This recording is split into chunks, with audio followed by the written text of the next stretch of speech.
Hello, my name is Scott Cutler, and I'm a planner with the City of Wheat Ridge Community Development Department.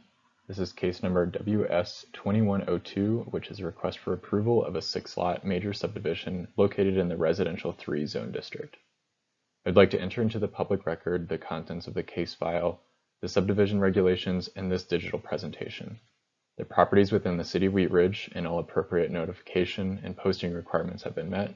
Therefore, City Council has jurisdiction to hear this case.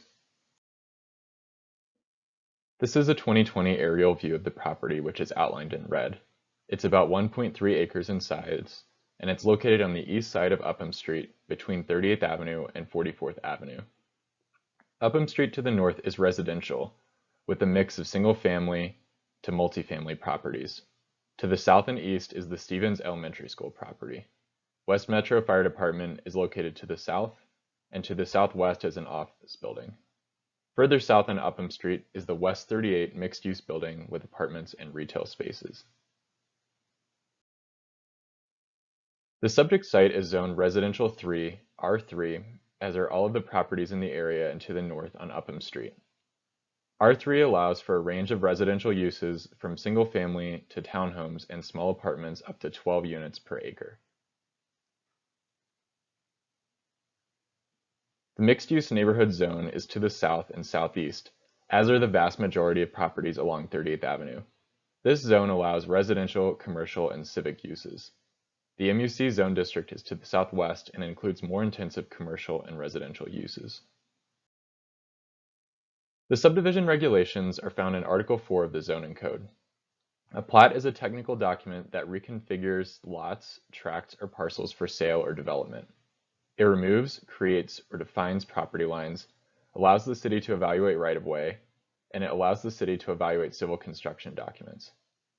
As a reminder, a subdivision plat does not affect the zoning or permitted uses on the property.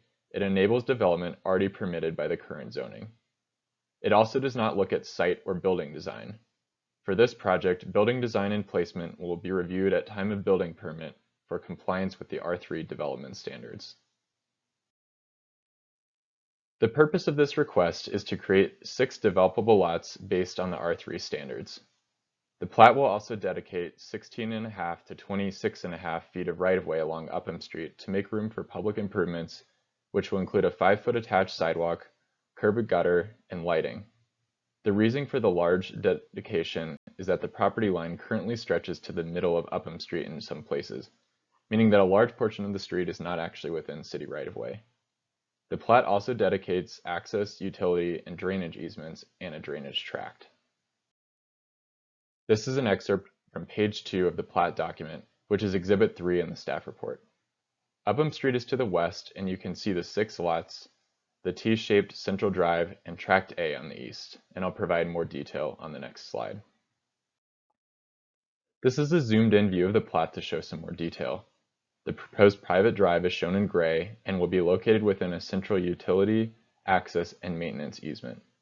Each lot will have direct access to this drive, which leads directly to Upham Street. Lots 1 and 6 are located at the western portion of the site along Upham Street and contain single-family homes which will be preserved. The drive will travel between these 2 buildings. Tract A is located at the east of the site between it and the school property and is shown in blue. This tract will be used as an above-ground detention pond and landscaping area. Drainage will be conveyed to this pond through the 10-foot drainage easements running along the north and south property lines.